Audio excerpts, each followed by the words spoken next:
एक गांव में एक किसान रहता था। नाम था उसका भोलू। स्वभाव से भी अत्यंत भोला भाला था। उसके पड़ोस में राजगायक तेज सिंह रहता था। वह था तो भोलू का हम उम्र, लेकिन राजगायक होने के घमंड में भोलू से दोस्ती नहीं रखता था। वह नित्य प्रति सुबह सुबह गाने का अभ्यास किया करता था। भोलू के कानों में जब उसके सुरीले गानों में बोल पड़ते तो उसका दिल करता कि वह भी गाए, लेकिन उसे गाना आता नहीं था। एक दिन उसने सोचा, क्यों ना मैं तेज सिंह से गाना सीख लूं। जब भी मैं उदास होऊंगा गाना गाकर मन बहला लिया करूंगा। यह सोचकर वह तेज सिंह के पास गया। बोला, भाई तुम बहुत अच्छा गाते हो, मैं भी गाना सीखना चाहता हूँ, क्या तुम मुझे गाना सिखाओगे? तेज सिंह उसका मजाक उड़ाते हुए बोला, अच्छा तो तुम एक मामूली किसान होकर गाना सीखना चाहते हो? भोलू उसका व्यंग समझ नहीं पाया। बोला, हाँ भाई, गाना सीखने की मेरी तमन्ना है, कृपया मुझे सिखा दो। तो ऐसा करो भोलू, वह जो तुम ऊपर पहाड़ी पर एक गुफा देख रहे हो ना, वहीं पर मेरे गुरुजी रहते हैं। उनके पास 5 वर्ष रहकर मैंने यह विद्या पाई, तुम भी वहीं चले जाओ। तेज सिंह ने कहा। भोलू उसकी बात सच मानकर उसी समय गुफा में जाने के लिए पहाड़ी के पास पहुंचा। ऊपर जाने का कोई रास्ता नहीं था।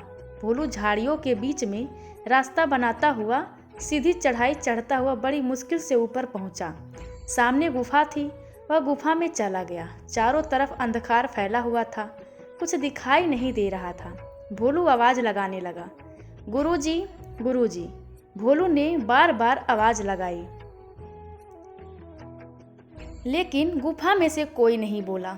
भोलू परेशान हो गया। उसने फिर आवाज लगाई, कोई है जो मुझे गाना सिखाएगा? तभी अचानक गुफा में एक रोशनी फैल गई। यह देखकर भोला बहुत आश्चर्यचकित हुआ और उसने यह भी देखा कि सफ़ेद रंग के वस्त्र पहने और हाथ में वीणा लिए एक दिव्य स्त्री उसके सामने खड़ी है। भोलू से कुछ बोलते नहीं बना। तब वह स्त्री पूछने लगी, कौन हो तुम, यहाँ कैसे आए? जी, मेरा नाम भोलू, मैं नीचे गांव में रहता हूँ, मैं गाना सीखना चाहता हूँ, इसीलिए यहाँ आया हूँ।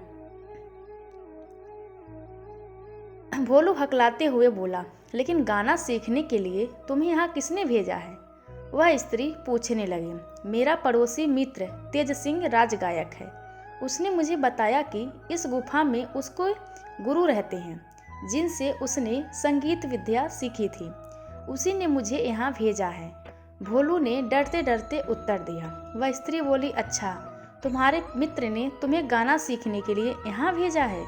जी हाँ, लेकिन आप कौन हैं? गुरुजी कहाँ हैं? हिम्मत जुटाकर भोलू ने पूछा। तुम मुझे अपना गुरु समझ लो, मैं तुम्हें गाना सिखाऊंगी। वह स्त्री बोली, तो आप संगीत की देवी हैं, मेरा प्रणाम स्वीकार करें। ऐसा कहकर भोलू उस स्त्री के चरणों में झुक गया। देवी ने उसे आशीर्वाद दिया। फिर भोलू को लेकर अंदर एक विशाल कक्ष में जा पहुंची। वहां बहुत से व्यक्ति बैठे हुए थे। कोई वीणा बजा रहा था तो कोई इकतारा, कोई गाने का अभ्यास कर रहा था। देवी बोली, भोलू तुम यहाँ बैठ जाओ और इन सबको गाने बजाते देखो। यह कहकर देवी दूसरे कक्ष में चली गई। भोलू अब प्रतिदिन वहां आने जाने लगा। गुफा में पहुंचते ही देवी उपस्थित हो जाती और भोलू को संगीत कक्ष में ले जाती। इस तरह 1 महीना बीत गया। अगले दिन जब भोलू गुफा में आया तो देवी भोलू के सिर पर हाथ रखकर बोली, भोलू तुम्हारी शिक्षा पूरी हुई, अब तुम बहुत अच्छे गायक बन गए हो, अब तुम्हें यहाँ आने की ज़रूरत नहीं है। भोलू बोला, लेकिन देवी, मेरे मित्र को तो 5 वर्ष गाना सीखने में लगे थे, फिर मुझे इतनी जल्दी कैसे आ जाएगा? भोलू, जो मन के अच्छे होते हैं वे केवल परिश्रम करते हैं, फल की तरफ ध्यान नहीं देते हैं, इसीलिए उन्हें हर विद्या का ज्ञान शीघ्र प्राप्त होता है। मैंने 1 माह में तुम्हें हर तरह से परख लिया है, तुम एक अच्छे गायक बन चुके हो। यह कहकर देवी अंतर ध्यान हो गई। गुफा में अंधकार छा गया। भोलू गुफा से बाहर आ गया। अपनी आवाज़ को परखने के लिए गुनगुनाने लगा। उसे लगा कि वह अच्छा गा रहा है। उसका हौसला बढ़ा। वह खुलकर गाने लगा। गाते गाते वह अपने घर जा पहुंचा।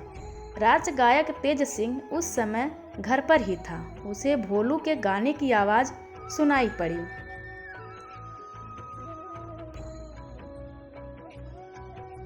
सोचने लगा, इतना सुरीला स्वर इस गांव में भला किसका हो सका है।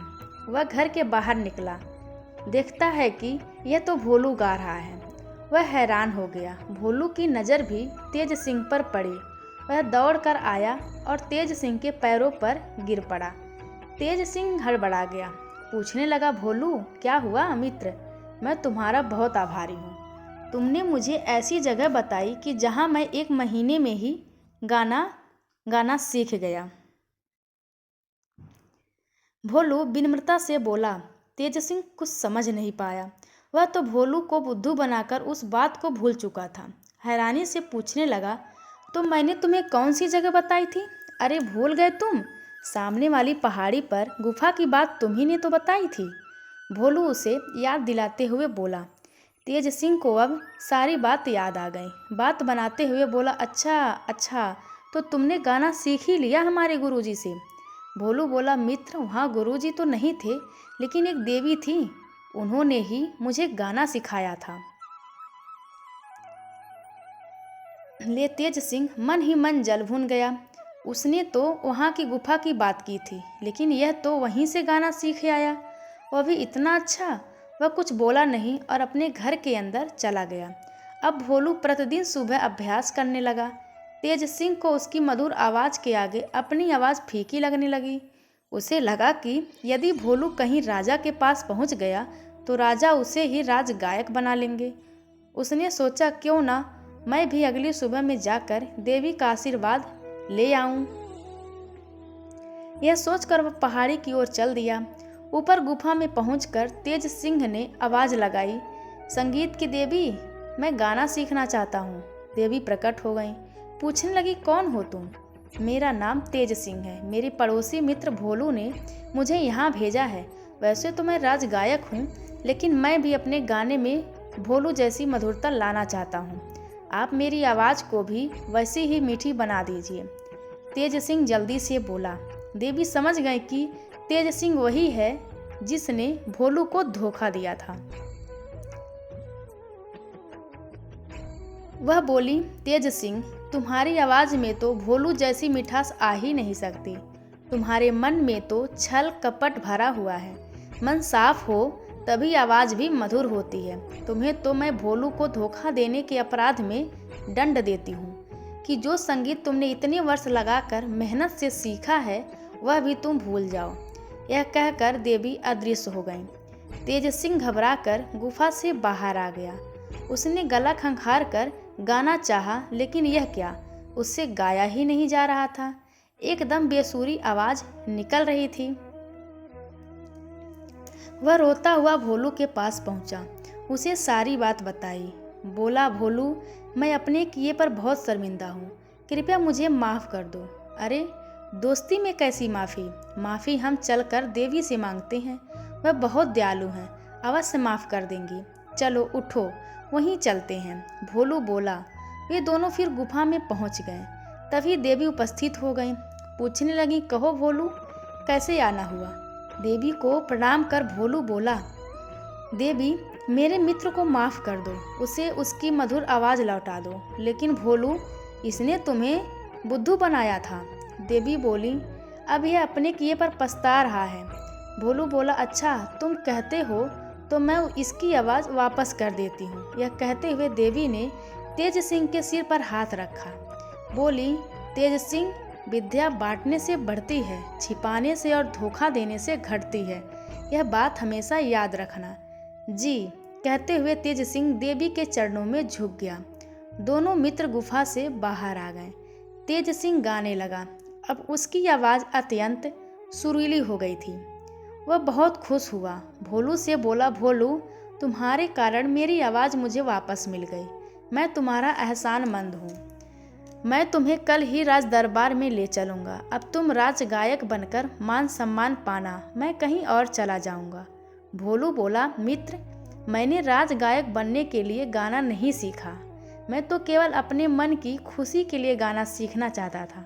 मैं तो एक किसान हूँ, खेती बाड़ी में ही मेरा मन रमता है। राजगायक तुम ही हो और तुम ही रहोगे। यह कहानी आप सभी को कैसी लगी कृपया कमेंट करके ज़रूर बताएं और चैनल को लाइक शेयर और सब्सक्राइब करना बिल्कुल ना भूलें। धन्यवाद आप सभी का।